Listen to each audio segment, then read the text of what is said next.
Negara wajib menyediakan fasilitas kesehatan yang layak. Yang layak. Layak itu artinya mudah diakses. Betul. Ketika pun dirawat inap, tidak adalah istilah 3 hari disuruh pulang dalam kondisi belum layak pulang. Ini, kalau nanti satu ruang perawatan, ya, misalnya datang nih pasien JKN, ruang perawatan kris habis nih, penuh. Ya. Dia mau kemana lagi?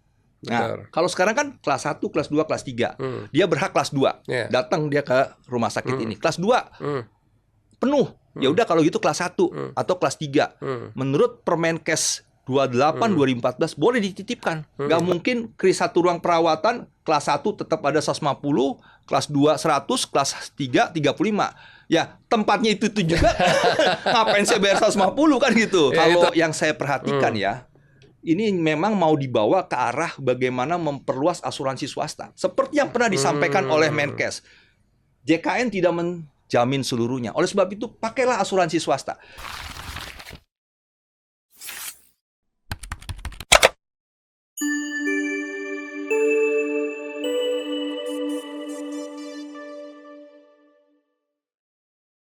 Assalamualaikum warahmatullahi wabarakatuh. Sobat Sehat Indonesia, berjumpa kembali dengan saya Hermawan Saputra dalam Hermawan Saputra Official Channel. Kali ini kita akan kembali melakukan podcast. Banyak hal yang akan kita gali tentu dengan tamu yang istimewa. Kali ini kita akan perkenalkan seorang yang setiap waktunya didedikasikan untuk serikat pekerja dan aktivis sosial termasuk perburuhan. Dan kali ini kita tidak akan gali spesifik pada isu buruhnya, tapi menyangkut jaminan kesejahteraan buruh dan kesehatannya. Apa yang menjadi penting karena isu-isu yang sangat relevan dengan BPJS misalnya, baik itu BPJS Kesehatan maupun Ketenagakerjaan, nah dilahap habis oleh tokoh ini. Siapa dia? Kita kenalkan Bung Timbul Siregar. Ya. Bagaimana kabar, Bang? Baik, terima kasih Bung Hermawan. Sehat ya? Sehat, salam sehat. Alhamdulillah. Alhamdulillah. Assalamualaikum warahmatullahi wabarakatuh. Ya. Waalaikumsalam warahmatullahi wabarakatuh. Nah, Bang Timbul ini saya manggilnya Abang nih karena beliau lebih senior dari saya dan memang sepak terjangnya di dunia BPJS, di dunia advokasi ini luar biasa.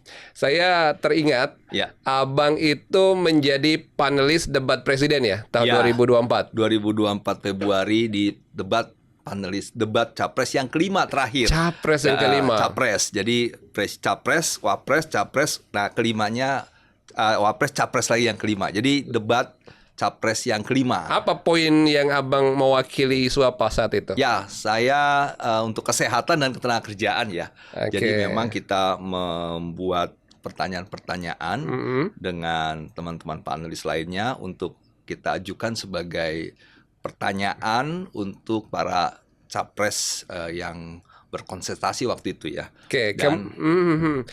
Kemudian gubernur juga, DKI juga? Ya, pada saat Pilkada DKI yang kemarin November 2024, saya juga diminta jadi panelis untuk debat calon gubernur yang kedua. Yang kedua. Jadi ada 3. Saya yang kedua. Jadi itu terkait juga dengan kesehatan dan ketenagakerjaan oleh KPUD DKI ya. Nah, kalau yang Presiden KPU, kalau ini KPU DKI. Ya. Oke, luar biasa ya, Bang. Ya. Mendapat amanah. Jadi Sobat Sehat Indonesia, saya sebagai praktisi kesehatan dan sering juga diundang dalam forum-forum baik di parlemen, pemerintahan maupun juga di media, dan saya seringkali berbarengan juga dengan Bang Timbul. Itu sebab saya melihat sepak terjang beliau ini betul-betul berjuang untuk rakyat, kebaikan dan perbaikan bangsa ini. Nah, cuman begini Bang Timbul. Bang Timbul kan juga pernah menjadi semacam tim seleksi ya untuk BPJS kah atau DJSN atau Dewas kah? Ya, kemarin di 2024 juga diangkat oleh Kepres 40 tahun 2024 menjadi panitia seleksi Dewan Jaminan Sosial Nasional periode 2024-2029. Nah, jadi kami menseleksi tokoh masyarakat, ahli dari Serikat Pekerja dan Serikat Buruh. Ada sekarang kan anggota DJSN 15, 5 dari pemerintah yang kita seleksi 10 Jadi kita kirim ke presiden 20 nama, ditetapkan 10. Sehingga itulah yang menjadi anggota DJSN sekarang. Yang ditambah dengan 5 dari pemerintah yang ketuanya sekarang Prof. Nunung ya, dari kantor Menko PM ya, salah satu deputi. Nah, jadi ini yang memang sangat strategis juga. DJSN itu kan kalau mengacu pada undang-undang SJSN, bagaimana juga dia menjadi think tank bagi jaminan sosial. Termasuk salah satu tugasnya juga menghitung angka PBI. Berapa sih yang akan nanti ditetapkan oleh pemerintah, iuran PBI, penerima bantuan iuran yang akan nanti rencananya 2026 tuh mau naik gitu. Jadi nilai kewajaran dan nilai kesejahteraan ya. Berdasarkan hitungan yang diharapkan jangan sampai terjadi defisit. Karena memang sekarang sudah agak terancam nih defisit. Karena aset bersih DJS JKN ini sudah mulai menurun. Dan mendapat laporan per April itu juga rasio klaimnya sudah 111 dan sebagainya, yang memang akan mengalami proses penurunan aset bersihnya, sehingga di 2026 kalau nanti tidak ada kenaikan iuran akan terjadi lagi seperti 2014 sampai 2019, defisit terus-menerus selama bertahun-tahun dari 2014 sampai 2019. Nah, memang 2021, 22, 23, 24 aset DJS-nya masih surplus ya. Ketahanannya sampai 3 sekian bulan. Kalau yang sehat itu kan 1,5 bulan ya. Nah, tetapi dengan semakin meningkatnya biaya jaminannya, biaya pelayanannya yang kemarin 175 triliun, sementara inputnya, iurannya tidak ada kenaikan sejak 2020. Walaupun dari Perpres 82 sampai sekarang tuh diamanatkan paling lama 2 tahun naik iuran, tapi sudah 5 tahun nggak naik. Nggak naik. Saya berhenti di sini dulu. Ya, betul. Ini kita stop dulu, nanti kita gali di situ tuh. Sobat Sehat Indonesia, tidak salah kan? Nah, ini awalannya aja, intronya aja udah semangat nih kita sama Bang Timbul nih. Jadi begini, podcast kita ini adalah podcast yang membahas seputar aspek hukum, kebijakan, dan aspek sosial kesehatan. Dan ini relevan sekali dengan apa yang intro yang beliau sampaikan. Hanya saja begini, beliau ini adalah seorang statistikal sebenarnya ya, ahli statistik dari IPB ya, alumninya ya. Tapi juga menggeluti aspek hukum dan juga aspek human resources management. Dan inilah yang keseharian beliau juga lakoni. Jadi konsisten. Sering diutus di berbagai forum nasional dan internasional, terutama di aspek advokasi perburuhan dan ketenagakerjaan. Maka itu jadi cocok sekali untuk kita gali. Siap ya Bang ya? Kita gali-gali ya. Bung Hermawan, terima kasih. Terima kasih. Jadi begini Bang, ini awalan yang menarik ini.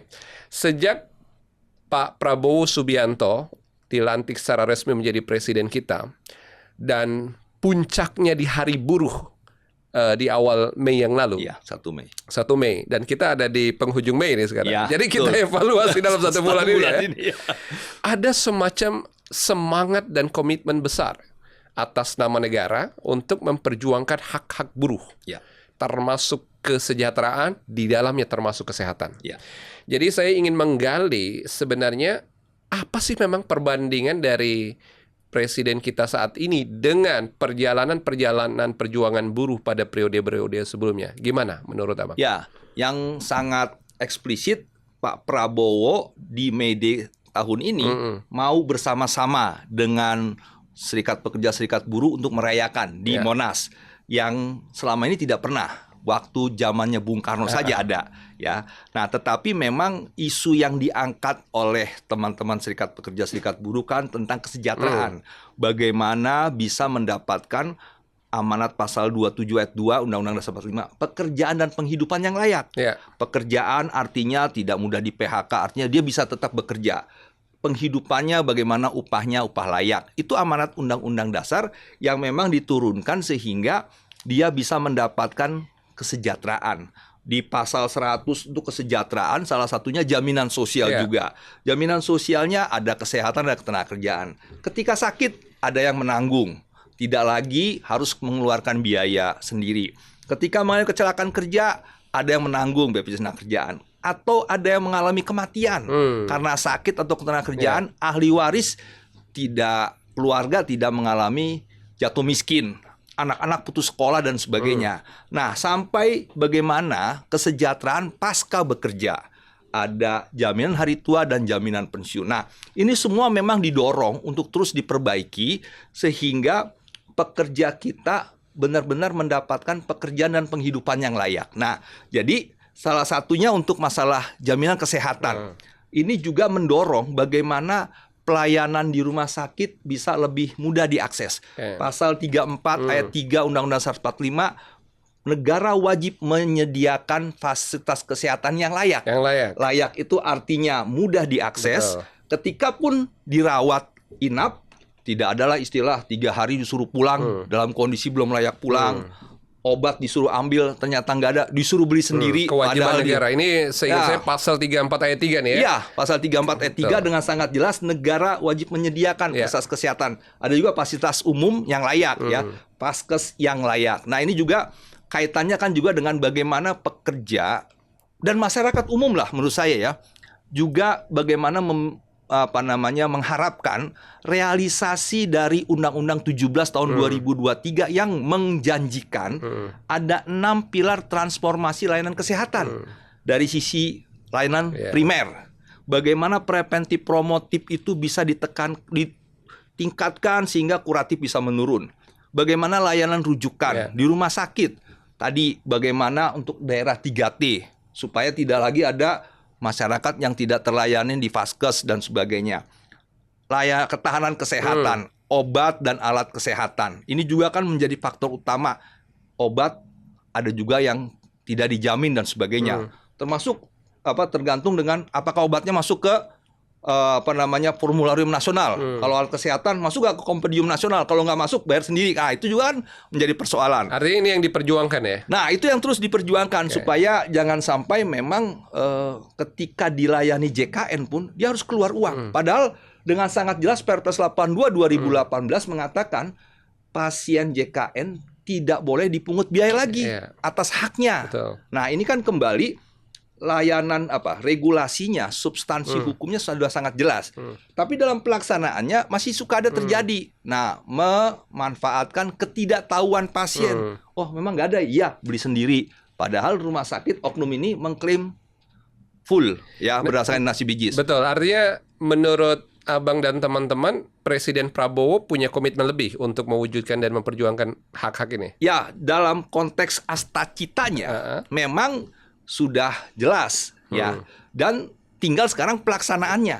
Nah, dari Oktober dilantik 20 sampai saat ini kan memang kita masih melihat adanya upaya, tetapi juga harus memang kita terus kawal sehingga dia tetap bisa untuk ya on the track gitu loh ya.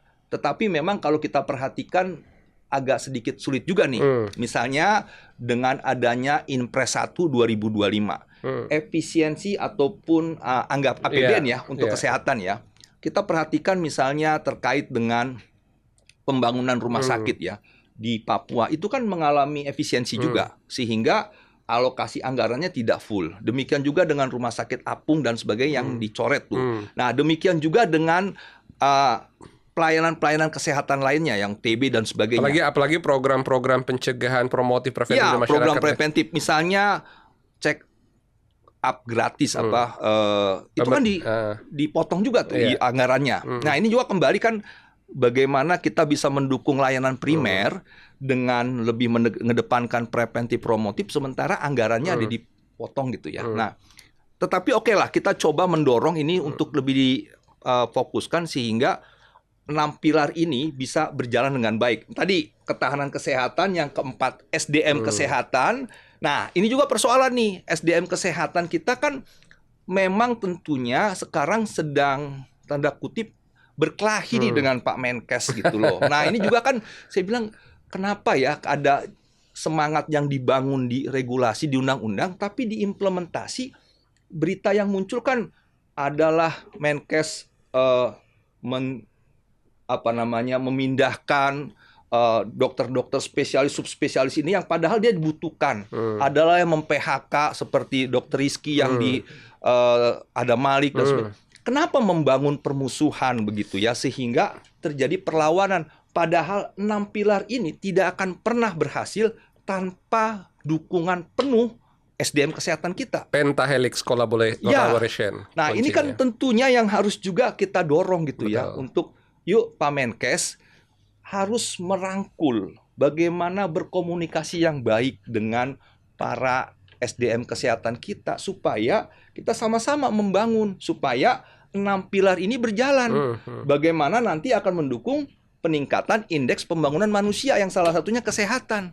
Nah, kalau ini nggak jalan, berantem terus dan sebagainya kan artinya ya kita sampai pada titik capek doang dong nanti. Pada titik Pak Presiden tolong kaji kembali kehadiran Menkes ini supaya jelas bahwa tidak ada upaya untuk membuat 6 pilar ini menjadi kontraproduktif begitu. Hari 6 pilar sendiri itu bagus ya. Bagus menurut saya. Ya, SDM kesehatan, yang kelima pembiayaan kesehatan, yang keenam itu teknologi kesehatan. Nah, ini kan menjadi bagian yang menurut saya pas, penting untuk kita tingkatkan. Karena selama ini ya kita punya masalah di puskesmas, ya antenatal care tapi USG-nya nggak ada. Dokternya juga belum tersedia SDM-nya. Nah, ini yang kita dorong terus, yuk, supaya ibu-ibu yang hamil mau melahirkan bisa sehat beserta bayi. Angka kematian bayi, angka kematian ibu bisa menurun. Nah, ini kan juga yang nanti dijadikan indikator SDGs ya. Nah, ini juga yang akan dilaporkan nih di bulan-bulan Juli nanti di PBB. Nah, ini juga kan hal-hal yang penting untuk kita capai ya, bahwa kesehatan menjadi pilar yang utama juga untuk bisa memastikan rakyat sehat ya, indeks pembangunan manusia kita lebih baik lagi. Oke. Baik. Ini makin menarik kita. Sobat Sehat Indonesia, abang kita yang satu ini adalah seorang yang memang tidak sekedar berbicara saja, tetapi memang posisi beliau cukup strategis. Beliau adalah Sekretaris Jenderal Organisasi Pekerja Seluruh Indonesia. Kalau disingkat OPSI ya, Sekjen OPSI. Tetapi dalam atribut keseharian beliau juga sering juga dinukilkan sebagai koordinator atau koordinasi BPJS Watch. Koordinator advokasi BPJS Watch. Oke, koordinator advokasi BPJS Watch. Nah, BPJS memang ada di dalam frasanya, tetapi di balik itu kita akan bicara tentang bingkai jaminan kesehatan nasional itu sendiri. Amanat Undang-Undang SJSN nomor 40 tahun 2004. BPJS sendiri dibentuk atas undang-undang yang menjadi amanah dari Undang-Undang SJSN di tahun 2011 kalau BPJS dibentuk. Undang-Undang 24 tahun 2011 ya? Oke. Nah, yang ingin saya gali ini begini nih, Bang. Sebenarnya bingkai besar kita tadi itu kan adalah jaminan kesehatan nasional. Jaminan kesehatan nasional menuju gitu ya, kita bahasa kerennya universal health coverage. Nah, sekarang kan udah lebih dari 98% kalau nggak salah ya? Kurang lebih segitu lah ya angkanya ya, UHC. Kalau bicara UHC ya, yang diperingati setiap tanggal 12 Desember, itu WHO itu kan ada 3 area. Area kepesertaan, area pelayanan, dan area pembiayaan. Nah, sekarang kita masih fokus nih area kepesertaan. Kalaupun disebut dengan 270-an sampai 98%, itu memang yang masih terdaftar. Terdaftar ya. Tidak realisasinya untuk yang dijamin. Oke, justru kita gali. Artinya gini, dengan cita-cita UHC itu berarti negara itu betul-betul menjalankan komitmennya untuk menjamin kesejahteraan masyarakatnya melalui salah satunya adalah mekanisme pelayanan kesehatan. Nah, berarti angka itu, UHC itu baru kepesertaan.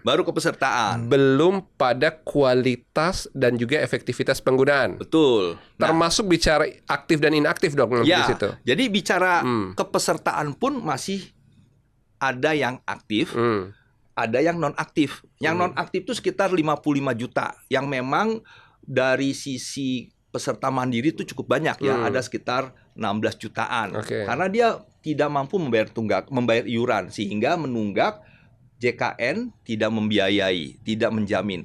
Siapa yang disebut peserta oleh Undang-Undang SJSN didefinisikan sebagai orang yang mendaftar dan membayar iuran. Nah, yang dihitung dengan 270-an 98% itu yang mendaftar. Oke. Tapi sebenarnya yang disebut peserta itu membayar. Jadi mendaftar dan membayar. Nah, yang membayar ini yang masih menyisakan 55 jutaan orang yang memang tidak dijamin. Nah, banyak yang juga dari PBI, penerima bantuan iuran masyarakat miskin. Nah, yang mandiri tadi itu rata-rata yang mana yang segmen yang diambilnya? Kelas 3 kah, 2 atau kelas 1? Ya, memang ada yang kelas 3, ada yang kelas 2, ada yang kelas 1 yang menunggak. Tetapi yang lebih banyak di kelas 3. Oke. Memang segmen mandiri itu banyak di kelas 3. Nah, ini yang memang nilai tunggakannya bisa sekitar sampai 20 triliun. Nah, ini yang kita dorong sebenarnya ya. Ini kan sudah lama, sejak Perpres 64 2020 muncul yang menaikkan iuran peserta mandiri kelas 1 dari 80.000 menjadi 150.000, 51.000 kelas 2 menjadi 100.000, dan yang kelas 3 23 ke 42 di subsidi 7.000 menjadi 35. Yeah. Nah, menyebabkan kenaikan yang cukup besar ini, penunggak iuran tuh semakin banyak. Nah, sampai sekarang belum banyak yang bisa keluar dari perangkap tunggakan ini. Oke. Makanya kita bilang, pemerintah tolong dong berikan kebijakan seperti orang kaya dapat amnesti pajak. Ini amnesti tunggakan lah. Kalau dia tidak disupport untuk diberikan semacam diskon ataupun write off gitu ya, dia kan nggak bisa untuk membayar yang 24 bulan ini. Ini sama nggak dengan dulu kan di awal-awal terpilih dan dilantik Pak Prabowo itu kan memutihkan ya utang-utang nelayan, petani gitu ya. Nah iya, artinya memang ini untuk seluruh rakyat Indonesia, akses jaminan kesehatan itu kan hak konstitusional. Tapi ketika dia disandra dengan tunggakan, harus ada kebijakan supaya bisa mereka memulihkan dan menjadi peserta aktif lagi, membayarnya mudah lagi. Nah, artinya begini, ketika dia belum membayar atau mandek dalam pembayaran itu kan nonaktif berarti Non-aktif, BPJS. tidak Jadi dapat pelayanan. kalau ada gangguan kesehatan itu Tidak bisa sama sekali dijamin. nggak bisa dijamin. Nggak bisa dijamin. Artinya dia harus menjadi peserta mandiri, pasien umum. Pasien umum. Pasien umum bayar sendiri. Fee for Bagaimana dia service. bisa bayar Nah, fee for service? kasus Nah, ini banyak nggak terjadi, Bang? banyak. Banyak ya. Dan memang tentunya ini yang harus kita dorong terus kepada pemerintah. Ayo dong berikan kebijakan loh, supaya nanti para peserta mandiri ini bisa kembali menjadi peserta aktif.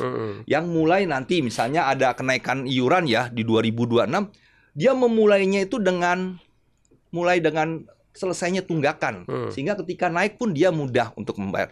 Kalau ini belum selesai, naik iuran, itu malah memperparah. Oke. Akan semakin banyak orang yang termarginalkan dari sistem JKN kita.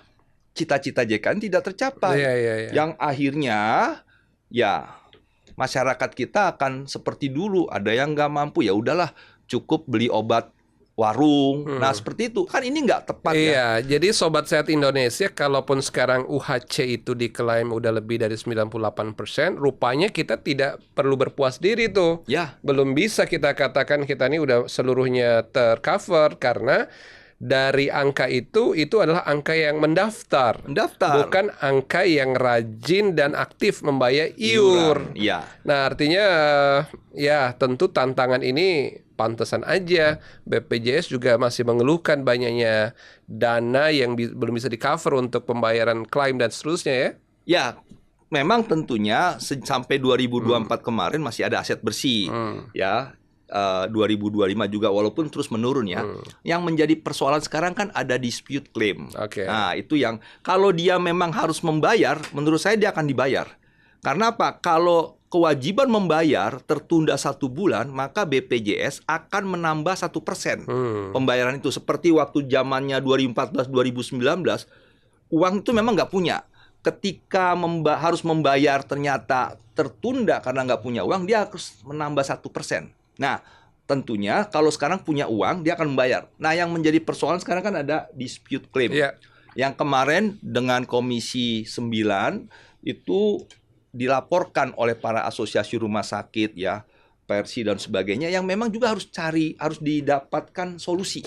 Nah, ini yang juga sekarang muncul kan di daerah Jawa Timur tuh ada berita terkait dengan 3 orang anak meninggal karena DBD yang tidak dapat layanan di rumah sakit. Nah, kenapa? Karena ya perdebatan tentang kriteria gawat darurat. Padahal demam berdarah kan penyakit yang rutin tahunan ya. Ketika hujan, ada genangan, nyamuk, bertelur dan sebagainya. Nah, ini maksud saya kenapa penyakit seperti demam berdarah menjadi hal yang tidak bisa teratasi dalam sisi pelaksanaan pelayanan di rumah sakit. Mestinya Ya. kalau di rumah sakit itu Bang, ada yang disebut clinical pathway. Ya, clinical Jadi pathway. tata kelola klinis, prosedur layanan, standar pelayanan medik, mestinya untuk kasus-kasus yang lazim, apalagi yang sudah terbiasa, Iya. itu sudah ada. Sudah ada. Nah, Betul.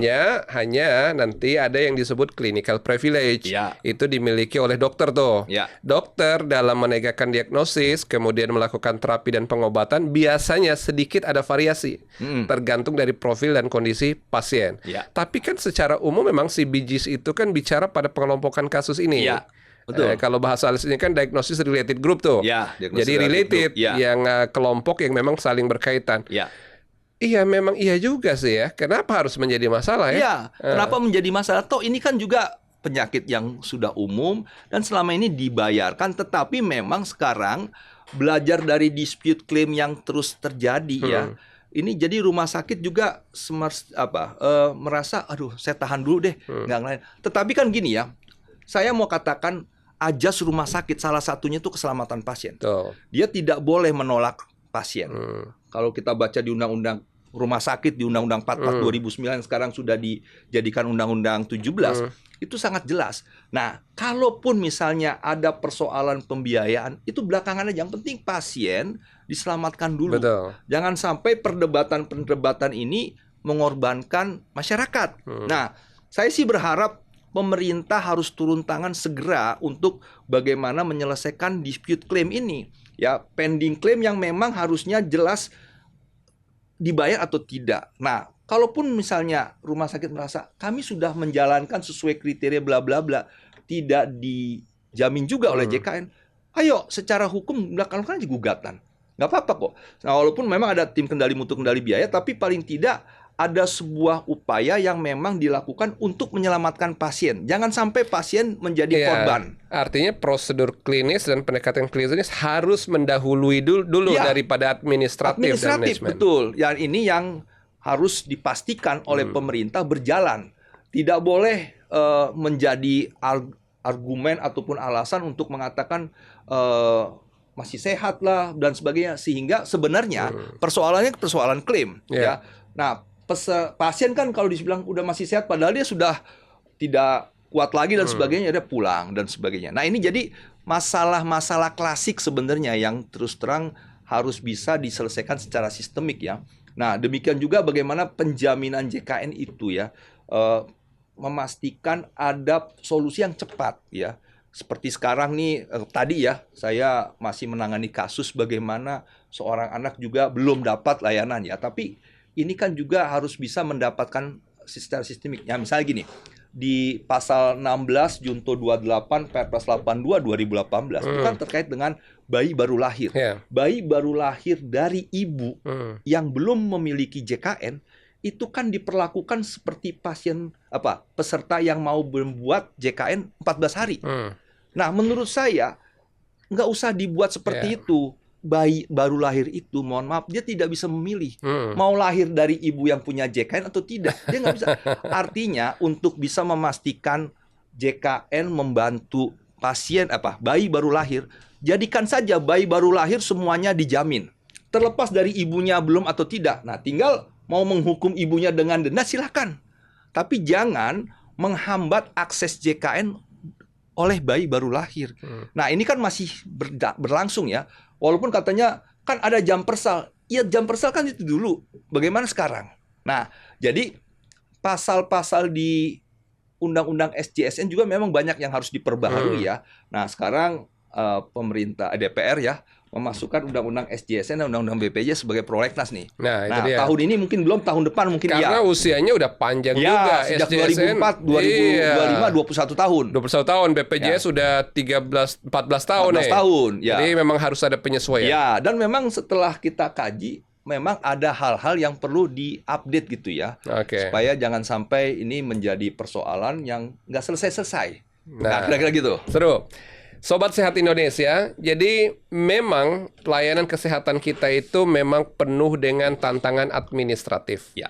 Padahal tujuan utamanya adalah quality of health services. Ya. Bagaimana orang yang punya gangguan kesehatan, orang yang butuhkan pelayanan spesialis, subspesialis, itu betul-betul diberikan sesuai dengan standar pelayanan yang terbaik.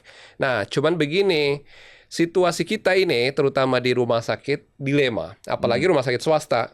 Jadi dilemanya, ada hal-hal yang menyangkut tata kelola klinis, prosedur layanan, Ya. tetapi juga ada tata kelola administratif yang menyangkut tadi yang disebutkan oleh Bang Timbul, yaitu bagaimana hubungan klaim dan juga proses coding, bagaimana pekerjaan secara rekam medis, electronic medical record, yang nanti yang akan menjembatani dari aspek diagnosis dan terapi menjadi aspek administratif klaim dan jaminan Ya, itu sendiri. betul. Ya. Nah, tantangan ini memang butuh penguasaan dua sisi. Penguasaan rumah sakit dari segi SDM yang kuat, dari aspek rekam medisnya, biasanya ada tim case mix tuh Ya, case di mix, rumah ya. sakit ya. Betul. Tetapi juga di sini ada komitmen pemerintah dan juga BPJS. Kalau kita sebut pemerintah itu berarti Dinas Kesehatan. Ya. Kementerian Kesehatan beserta jejaring Dinas Kesehatan. Ya, betul. Tapi kalau BPJS ini kan Badan Hukum Publik. Badan Hukum Publik, Dia tidak bagian dari pemerintahan, Ya. tapi menjadi penyelenggara jaminan kesehatan nasional itu sendiri. Kira-kira menurut Bang Timbul, ini kan ada segitiga layanan ya. Ya. Ada dinas kesehatan yang ingin sekali masyarakat di wilayahnya terlayani dengan baik, kemudian mendapatkan fasilitas yang betul-betul standar atau berkualitas, dan dialah yang mengatur regulasi di daerah atau provinsi tertentu. Ya. Di sisi lain ada, apakah tepat kita menyebutnya BPJS itu sebagai payer, ataukah dia kita sebut sebagai memang penyelenggara yang penuh dengan ekuitas gitu ya, pelayanan yang berkeadilan. Keadilan, ya. Nah, di satu sisi ada rumah sakit yang menjadi vaskes yang berkaitan dengan upaya-upaya ini. Sejauh pengamatan Bang Timbul, ini sinergitas ini berjalan dengan baik atau di lapangan seperti apa? Amburadul kagak sih? Ya, jadi memang tentunya yang kita harapkan kan bersinergi ya. Sinergi. Bahwa program JKN itu bukan ansih hanya kerjaannya BPJS Kesehatan. Dia juga ada tanggung jawab Pemda, rumah sakit, sampai Kementerian Sosial terkait dengan kepesertaan rakyat miskin, bagaimana juga ketenaga kerjaan terkait dengan penerima upah dan sebagainya. Saling terkait, makanya ada Inpres yang menginstruksikan, Inpres 1 tahun 2022 yang menginstruksikan banyak kementerian. Nah, ini yang memang kalau menurut saya masih belum bersinergi. Ego sektoralnya masih dimunculkan ya. Nah, misalnya terkait dengan Pemda. Pemda juga sekarang ya harus kita jujur bagaimana dia juga disiplin membayar iuran PBI-nya. Yang menurut saya saya dapat informasi masih belum juga banyak yang membayar. Nah, ini kan kaitannya dengan iuran yang didapat oleh si BPJS Kesehatan ini kan juga akan dikembalikan sebagai pelayanan ya. Tapi kalau dia terkendala ya susah juga. Nah, demikian juga dengan bagaimana pemerintah daerah menjadi regulator di daerahnya dan memperbaiki rumah sakit daerahnya. Nah, ini kan ada rumah sakit daerah yang belum ada NICU-nya. Ya, pernah saya kunjungan ke satu kabupaten, NICU nggak ada. Jadi kalau ada bayi baru lahir dan butuh NICU, dia harus berangkat ke Banjarmasin atau ke Palangkaraya yang 2 jam naik darat lah dan sebagainya. Nah, ini kan persoalan ya. Nah, jadi terkait dengan pelayanan, nah ini kembali bahwa relasi antara rumah sakit dengan program dengan BPJS ini kan harusnya menjadi sebuah hal yang bersinergi. Bagaimana ada pasien dilayani, pembiayaannya dijamin. Nah, tentunya kalau sekarang ada dispute, pemerintah harusnya ikut bagaimana menengahi supaya klaim-klaim ini bisa selesai, tidak menjadi pending, pelayanan terus berjalan supaya bagaimana rakyat benar-benar mendapatkan akses yang mudah terkait dengan kesehatan. Nah, yang sekarang ini kan saya melihatnya dari kementerian juga tidak memberikan sebuah respon positif terkait dengan permasalahan relasi klaim ini. Demikian juga pemerintah daerah. Nah, jadi tentunya ini yang harus diorkestrasi kembali oleh Pak Presiden untuk bagaimana seluruh kementerian lembaga yang terlibat dalam keberhasilan JKN ini untuk bersama-sama, tidak boleh ego sektoral. Nah, tentunya ini yang kita berharap nih Pemda nih harus masuk juga lebih cepat. Saya gini Bang, masuk di case ya. Saya ini sering mengamati dan mendapatkan ya bukan laporan sih tapi informasi lah. Jadi kan secara filosofis kalau pemerintah mestinya memperjuangkan coverage tadi ya. Betul. Kemudian memperjuangkan layanan yang cepat, responsif, Ya. dan juga tepat diagnosis, tepat terapi dan seterusnya. Ya. Nah ini adalah wilayah pemerintah membantu masyarakat. Betul.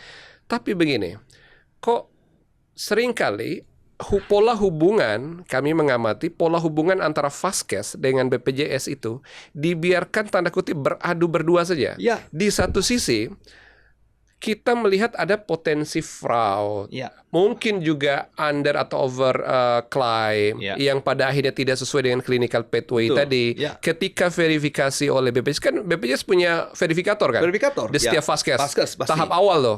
Begitu nanti bahkan sudah dibayarkan pun, dia masih mungkin melakukan audit dan verifikasi. Betul. Kenyataannya banyak juga loh yang diminta kembali itu. Banyak. Nah, artinya ada juga kelihatannya potensi pemutusan kerjasama BPJS dengan Vaskes, apakah itu klinik atau rumah sakit itu yang terjadi yang justru bisa merugikan akses pelayanan publik. Betul. Bagaimana tuh melihat fakta itu di lapangan, Bang? Jadi memang betul, ini fakta di lapangan ya. Tadi saya sempat katakan, ayo dong rumah sakit kalau memang masalah klaim tidak ini gugat aja untuk misalnya rumah sakit swasta. Tapi memang tidak pernah diambil itu. Tidak. Kenapa? Dia masih berharap tidak diputus kerjasama. Karena kalau kita lihat konstruksi undang-undang SJSN, undang-undang BPJS, BPJS memiliki kewenangan untuk tidak melanjutkan. Nah, seharusnya kalau perjanjian itu kan equal gitu ya. Equal. Dia harus punya keserasian antara para pihak. Katanya ada asosiasi dan profesi yang dilibatkan, misalnya Persi atau KID dan lain-lain. Karena ya itu juga disebut dengan sudah koordinasi dengan Dinkes dan sebagainya. Tapi kalau saya perhatikan ini BPJS yang memegang peran ini. Nah, jadi saya mau katakan gini, memang tentunya ini yang harus juga menjadi perhatian seluruh stakeholder di JKN ya, bahwa orientasi utama itu adalah pelayanan pasien ya. Kalau ada rumah sakit swasta yang diputus tidak dilanjutkan kerjasamanya, maka sisi suplai akan berkurang. Nah ini yang akan membuat si pasien lebih sulit mencapai mendapatkan akses rumah sakit ya. Nah jadi kalau saya sih ya berkali-kali bilang, ke depan di undang-undang SJSN ya, kalaupun direvisi nanti, harusnya dikonstruksikan tidak ada yang diputus. Nah, apalagi saya lebih maju, saya bilang semua rumah sakit harusnya wajib. Kan gini, fakta supaya sisi suplainya tidak terganggu. Rasanya kalau rumah sakit pemerintah terlihat aman-aman saja, padahal belum tentu well organized. Nah, itu juga ada diskriminasi di undang-undang kita dan regulasi operasional di Perpres. Rumah sakit swasta itu dapat, rumah sakit pemerintah wajib. Nah, padahal fraud juga terjadi di rumah sakit pemerintah. Ketika dia fraud di rumah sakit pemerintah, tidak ada mekanisme mutus, tidak memperpanjang, dia tetap kerjasama. Kalau rumah sakit swasta ada. Nah, ini yang memang terjadi dari pengaduan-pengaduan yang kami terima, rumah sakit yang diputus yang tidak diperpanjang ini menyebabkan pasien-pasien ini, apalagi cuci darah ya, dia harus cari lagi. Walaupun dibantu, tapi paling tidak dia akan mengalami kesulitan. Tidak mudah loh itu. Tidak mudah, betul. Apalagi misalnya dia sudah biasa dengan dokter ini di rumah sakit ini yang dekat dengan rumahnya, dia harus cari lagi. Nah, jadi menurut saya sih tidak seharusnya ya untuk memastikan pasal 34 ayat 3 negara wajib menyediakan Vaskes yang layak. Kan negara tidak hanya pemerintah. Ya harusnya pemerintah sebagai regulator, sebagai pengawas dan sebagai penegak hukum juga harus memastikan. Misalnya pun kalau ada fraud, misalnya ada korupsi lah, misalnya tidak ada pasien ternyata diklaim. Iya, overdiagnostik lah. Pidanakan saja kepada siapa? Pelakunya. Tidak kepada satu rumah sakit dihukum, tidak ada kerjasama lagi. Nah, Kan artinya selain pasien, pekerja juga. Itu ada yang ngadu, serikat pekerja. Kami mau dipecat, Pak. Mau dirumahkan istilahnya. Kenapa? Nggak ada lagi kerjasama dengan BPJS Kesehatan. Pasien yang datang, ya pasien umum saja. Betul. Nah, ini akhirnya merugikan pekerja. Iya, saya ambil contoh gini. Ada rumah sakit. Kalau dia kelas C ya, artinya tempat tidurnya lebih dari 100 tempat tidur. Minimal ada 100 perawat tuh. Belum tenaga yang lain. Perkiraan sekitar 300-an orang untuk satu rumah sakit kelas C. Minimum. Artinya ketika ada kerjasama yang diputus begitu saja tanpa argumen yang kuat, itu kan tidak hanya menyangkut pasien tadi ya yang dirugikan, tapi juga pekerja beserta keluarganya, beserta lingkungannya. Nah, jadi harusnya ada mekanisme regulasi yang tidak mudah untuk sekedar memutus atau melanjutkan kerjasama, tetapi memang dikaji atas kebutuhan kesehatan masyarakat ya. Misalnya tadi, kalaupun ada miskomunikasi sehingga klaim ini memang ternyata tidak, kan selama ini disuruh kembaliin. Dan memang ada juga walaupun sudah dibayar, BPK menemukan itu suka dikembalikan. Nah, itu ada beberapa kasus ya. Nah, kalaupun ada phantom billing yang nggak ada pasien diklaim ada, itu kan sudah korupsi. Nah, itu larikan saja sebagai tindak pidana korupsi yang memang pelakunya maksudnya pidana. Siapa? Misalnya si administrasi kah? Atau memang kalau ada relasi dengan atasannya, ya turut serta, ya ikutkan juga. Sehingga rumah sakit ini jangan dihukum semuanya, yang nanti kaitannya dengan peserta, dengan pekerja dan sebagainya. Dibandingkan dengan menghukum semuanya, ya itu saja dulu. Nah, tinggal nanti pembuktian benar gak terjadi penyalahgunaan phantom billing dan sebagainya. Kalau memang tidak, ya kembali. Kalau enggak, ya hukum aja pidana. Padahal kan gini, sebenarnya teman-teman BPJS sendiri punya argumen. Katanya ini kan semua tertuang di dalam klausul kerjasama, kontrak kerjasama dan seterusnya. Bahwa sewaktu-waktu akan diaudit, sewaktu-waktu harus sesuai dengan pasal dan undang-undang seperti itu. Nah, artinya kembali ke regulasi itu pada akhirnya kan nggak ada pilihan ya. Karena BPJS kan cuma satu ya. Iya. Artinya yang mau kita bilang memang di Undang-Undang SJSN itu jelas tuh. Si Undang-Undang BPJS juga. Direksi itu punya kewenangan memang. Nah, itu yang kalau mekanisme perjanjian kan ya, 1338 KUH Perdata kan dia mengikat kedua belah pihak. Harusnya dia dibangun dengan kesetaraan. Di mana peran pemerintah di situ? Ketika ada tantangan komunikasi tadi atau saling verifikasi audit sebagainya antara provider, rumah sakit dengan BPJS, bagaimana seharusnya pemerintah berperan? Nah, pemerintah kan sebagai pihak yang harusnya memediasi, mencairkan persoalan sehingga bisa selesai. Kalaupun ada pending claim di mana? Ayo kita diskusikan. Kalaupun ada fraud, siapa pelakunya, bla bla bla. Nah, ini yang memang nanti bisa lebih memastikan bahwa kalaupun ada fraud oleh pihak tertentu, oknum rumah sakit, tidak diselesaikan dengan tidak diperpanjang. Kalaupun ada persoalan fraud phantom billing, ada pidananya. Kalaupun ada pending claim, ada dispute claim dan sebagainya, bagaimana menyelesaikan? Tinggal dibicarakan.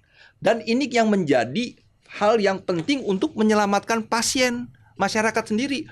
Jangan mereka bertarung, di sini tidak dilayani. Nah, saya melihat memang tentunya rumah sakit dan BPJS ini memang sekarang dalam kondisi yang berhadapan ya terkait dengan persoalan layanan. Yang ini sebenarnya nggak boleh. Bahwa mereka diamanatkan untuk menjamin layanan kesehatan, BPJS membayarkan. Memang ada mekanisme, iya, tapi juga tidak menjadi penghambat untuk bagaimana rumah sakit menjadi melayani ya. Mereka takut, wah ini dibayar apa enggak. Nah, ini yang harus dibicarakan menurut saya. Tidak boleh menjadi hal yang dibiarkan, yang mendapat dugaan kuat pasien yang katanya di Jawa Timur itu ya karena mekanisme persoalan bagaimana rumah sakit mendapat jaminan atau tidak gitu. Nah, ini yang menurut saya tidak boleh gitu ya. Jangan terulang lah ya. Jangan sampai masyarakat dan pasien yang dikorbankan. Dan memang ke depan ini harus, ya itu yang kita minta berkali-kali. Pemerintah turun tangan. Buat sistem yang memang memastikan tidak lagi bisa ada dispute claim. Kalaupun ada dispute claim, itu berapa lama selesainya? Nah, itu juga harus ada kepastian hukum. Jangan sampai dilaporkan sampai ke DPR dan sebagainya yang akhirnya tidak jelas. Ya itulah. Jadi Sobat Sehat Indonesia, sekarang saya ingin menyampaikan diskusi kami ini makin seru nih. Jadi memang antara provider layanan, kita menyebutnya Vaskes, rumah sakit kah, klinik, rumah sakit ini terbagi lagi berkelas-kelas. Dan juga kepemilikannya ada yang pemerintah, ada yang swasta. Bahkan ada yang separoh-separoh tuh, BUMN misalnya. BUMN, ya, betul. Itu warna-warni. Ya. Tapi begini, baru-baru ini kita juga memperbincangkan tentang akan adanya transisi regulasi. Ya. Tetapi transisi ini harusnya tidak menimbulkan tantangan dan persoalan baru. Dasar transisinya adalah munculnya peraturan Presiden nomor 59 tahun 2024 yang lalu tentang penyesuaian jaminan kesehatan nasional. Di dalamnya salah satunya mengatur poin KRIS nih. Ya. Kelas rawat inap standar. Ya. Konsekuensinya adalah setiap rumah sakit, baik pemerintah maupun swasta, harus menyesuaikan dengan standar yang baru ini. Ada 12 poin. Ya. Mulai dari layout ruangan, adanya jarak antara satu bed dengan bed yang lain, adanya pembatas berupa screen dan lainnya, penggunaan AC, toilet, jumlah bed yang maksimal 4 dalam satu ruangan, dan beberapa poin lain. Yang berkonsekuensi adanya evaluasi menyeluruh terhadap pelayanan oleh rumah sakit. Pertanyaannya, karena ini akan diberlakukan mulai pertengahan tahun ini, 1 Juli 2025. 1 Juli Kalau mengacu 2025. pada Perpres 59. Artinya hanya berjarak 1 bulan dari sekarang ini. Nah, bagaimana pantauan dari Bang Timbul ketersediaan regulasi turunannya dan juga kesiapan Vaskesnya? Bagaimana juga negara melalui BPJS menyikapi hal ini kira-kira? Ya, jadi tentunya memang disebut dengan kelas standar itu ada di Undang-Undang SJSN, ya. Diturunkan lagi di Perpres 64 2020 yang harusnya mulai berlaku di 2020, tapi tidak selesai, akhirnya muncul Perpres 59. Dijanjikan paling lambat 1 Juli 2025. Nah, walaupun kemarin di rapat kerja dengan Komisi 9, Menkes menunda lagi ke 2025, Desember 2025. Nah, jadi memang kita sepakat dengan adanya 12 kriteria yang memang meningkatkan layanan untuk ruangan, pencahayaan, kemudian sirkulasi udara, adanya oksigen dan sebagainya. Nah, tetapi memang tentunya ini juga harus dikaitkan dengan KRIS itu berapa ruang perawatan. Yang selama ini kan 3. 1, 2, dan 3. Nah, sekarang konsep yang diajukan terus oleh Menteri Kesehatan ke DPR maupun ke kita semua masyarakat itu kan mau KRIS 1 ruang perawatan yang maksimal 4 tempat tidur dengan kriteria-kriteria lainnya. Nah, menjadi persoalan kan begini, bahwa satu peserta misalnya penerima upah ya, selama ini sudah menikmati KRIS itu dengan kelas 1. Yang 2 bed lah. Sekarang nanti diturunkan menjadi 4 bed. Nah, kemudian juga sekarang persoalannya untuk peserta mandiri. Kalau nanti kelas 1, kelas 2, kelas 3 tidak ada lagi dijadiin 1 ruang perawatan, berapa iurannya? Kan nggak mungkin ada kelas 1 150.000, kelas 2 100.000, kelas 3 35.000. Uang kelasnya juga itu juga. Nah, sekarang berapa iurannya? Kalau nanti dikaji lagi misalnya 71.000 ya, kelas 1 turun ke 71, loss hampir 80.000, kelas 2 100.000 ke 71 misalnya, loss hampir 30.000. Yang menjadi persoalan nih kelas 3 nih. Dari 35 naik berapa? 71, hampir 100%. Iya, betul. Apa mungkin dia membayar dengan kondisi masyarakat baik seperti yang PBI maupun yang non PBI? Ya, kalau PBI pasti pemerintah yang bayar. Sekarang yang non PBI yang kelas 3 nih. Nah, artinya apa? Akan lebih menjauhkan masyarakat mandiri ini ke yang khususnya kelas 3 dari JKN. Sementara potensi pendapatan dari kelas 1, kelas 2 itu hilang karena tadinya bayar 150 dia cuma bayar 71. Yang tadinya 100 dan ini kan juga yang nanti mendorong penerimaan iuran JKN lebih rendah lagi. Sementara kita diperhadapkan pada masalah defisit. Walaupun kajian akademiknya mungkin punya alasan ini kan untuk meningkatkan kualitas. Ini kan untuk menstandarkan layanan tadi karena di daerah banyak sekali variabilitasnya ya. Betul. Kalau mau dibicarakan seperti itu, ya oke. Kalau kita sih dorong begini, kelas 1, kelas 2, oke. Kelas 3 yang punya masalah. Itu aja coba. Nah, atau orang mau didorong aja jadi COB ya. Ya, artinya ada kan complement payment. Ya, artinya kan begini. Kalau nanti satu ruang perawatan ya, misalnya datang nih pasien JKN, ruang perawatan kris habis nih, penuh. Ya. Dia mau kemana lagi? Nah, kalau sekarang kan kelas 1, kelas 2, kelas 3. Dia berhak kelas 2. Datang dia ke rumah sakit ini. Kelas 2 penuh. Ya udah kalau gitu kelas 1 atau kelas 3. Menurut Permenkes 28 2014 boleh dititipkan. Kelas 2 datang penuh. Kelas 1 kosong. Ya udah, dititipkan ya. Besok kelas 2-nya ada yang kosong, turun lagi. Atau bisa dititipkan di kelas 3. Artinya ada alternatif. Kalau sekarang datang penuh, dia naik ke atas pakai misalnya OB atau dia jadi pasien umum, atau dicari lagi rumah sakit lain. Belum tentu dia mudah dapat rumah sakit. Yang pasti sekarang ini rumah sakit mengalami penurunan jumlah tempat tidur. Pastinya ketika begitu. Menyesuaikan itu. Ketika presentasi Pak Menkes di DPR, saya berkali-kali mendengar pernyataan Pak Menkes bahwa memang tempat tidur akan berkurang. Nah, dari sisi supply-nya berkurang, demand-nya meningkat kan akan menjadi persoalan. Waiting list lah, suruh cari rumah sakit sendirilah, operasi harus tertunda karena belum tertunda. Ini kan artinya 6 pilar transformasi layanan kesehatan apa yang mau disuguhkan kepada rakyat ketika dia mengakses pun akan sulit. Iya.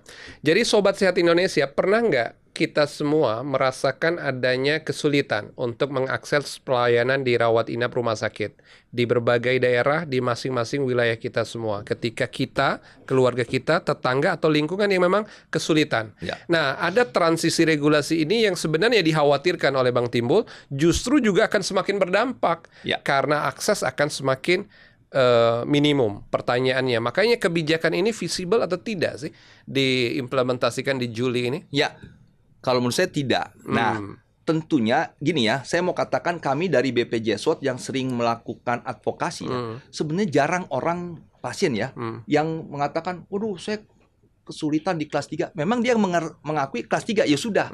Yang sering dilaporkan itu kan bagaimana pelayanan pulang kondisi 3 hari, tidak dapat obat, bla bla bla. Yang memang yang ini saja dulu diperselesaikan nih. Jadi sebenarnya pelayanan non medisnya itu sebenarnya tidak banyak yang komplain. Pelayanan medisnya ya, bagaimana mengakses layanan ruang rawat inap, bagaimana untuk mendapatkan obat, mendapatkan alat kesehatan dan sebagainya. Itu belum lagi tuh kita bicara tentang obat dan alkes nih, baru ketersediaan perawatan dulu nih. Ruang perawatan. Nah, jadi tentunya yang mau kami maksudkan gini, kami juga mendapatkan masukan dari kalangan dokter, dari kalangan rumah sakit untuk merenovasi itu kan nggak gampang. Betul. Perlu modal, investasi. Nah, sampai saat ini memang belum ada regulasi yang mengatakan kris itu 1 ruang atau 3 ruang atau 2 ruang, ya ruang perawatan. Nah, kalau 1 Juli sekarang sudah bulan Mei, sebentar lagi Juni, nggak mungkin, ya rumah sakit. Kalaupun nanti Permenkesnya turun mengatakan kris itu 1 ruang perawatan, rumah sakit yang mulai berbenah. Tapi nggak mungkin dalam waktu simsalabim 1 bulan, 2 bulan, 3 bulan. Walaupun memang Pak Menkes juga mengatakan ke Desember 2025, ini juga harus kita pertimbangkan rumah sakit swasta gitu. Bagaimana? Rumah sakit pemerintah daerah dalam presentasinya kemarin saya baca juga mengalami persoalan, malah mendorong Kemendagri untuk bagaimana meminta Pemda-Pemda itu untuk menganggarkan untuk proses-proses yang diamanatkan oleh kris ini nanti. Kalau 1 ruang perawatan menjadi 4 tempat tidur, 1 ruang perawatan. Yang tadi kelas 2 kan nggak mungkin gini. Kelas 2 tetap diberlakukan. Jadi inasi bijinya 1. Padahal di situ kan dia biasa kelas 1. Nah, jadi kelas 1, kelas 2, kelas 3 nanti inasi bisnis kan di blending gitu kan artinya 1. Nah, bagaimana dengan rumah sakit juga? Nah, ini kan kembali persoalannya bahwa menurut saya pemerintah harus lebih bijak lah. Kemenkes ya, yang sedengar waktu di rapat tingkat Menteri Keuangan juga nggak setuju kalau 1. ya, BPJS Kesehatan juga, DJSN juga. Adanya opsinya ada kelas standar, ada kelas lain atau kelas utama seperti itu. Kalau kita mengacu pada PP 47 2021, kan memang KRIS itu dimunculkan juga.